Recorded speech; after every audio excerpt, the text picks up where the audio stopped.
त्र्यम्बकं यजामहे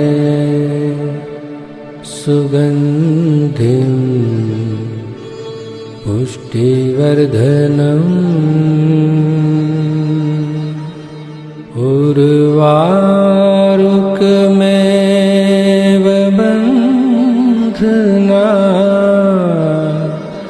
मृत्योर्मोक्षीयमामृता।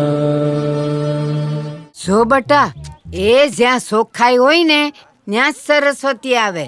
અને સોખાઈ તો ભણતરનો એક ભાગ કહેવાય બટા. અને જો તમે નિહાળને સોખી રાખતા શીખશો ને તો જ તમે તમારા ઘરનું આંગણું, ઘર અને ગામને સોખું રાખતા શીખશો.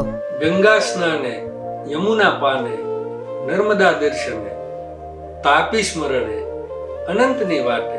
હા, ભારતીબા ઠક્કર આજ આપણી વચ્ચે નથી રહ્યા.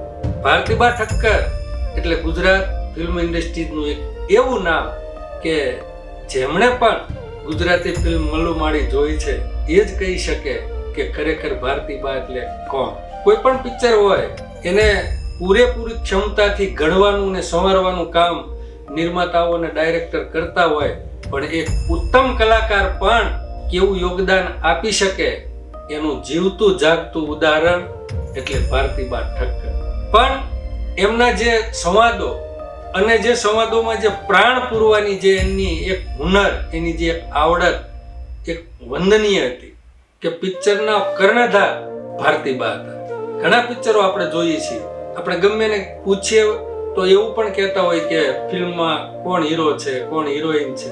ડોશીમાં આનું લીડ કેરેક્ટર અને એના ઉપર જે આખું પિક્ચર અને એકલા પિક્ચરને જે સફળતાના શિખર સુધી પહોંચાડી એમાં ભારતીબા જેનું અમૂલ્ય યોગદાન કહી શકાય.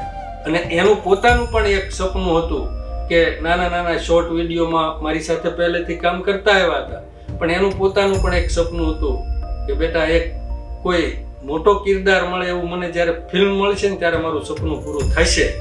અને કુદરતની દયા મહેરબાની અમે જ પોતે જ એવું એક પિક્ચર બનાવ્યું અને જેનું કિરદાર ભારતીબા ઠક્કરે નિભાવ્યો.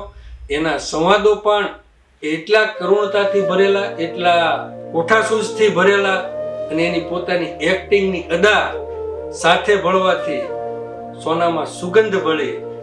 આજ એ જ ભારતીબા આપણી વચ્ચે નથી, ત્યારે આપણે સૌ એમના દિવ્ય આત્માને શાંતિ મળે એ માટે ઈશ્વરને પ્રાર્થના કરીએ. ઓમ નમઃ શિવાય. સોસાને સુલક્ષણા સેને હાડે નહીં હલકી વાત. એવા કોઈ તારા આશરે આવીને ઉભા રે તો એને પૂછતો નહીં કોણ તારી નાત કે કોણ તારી સાથ.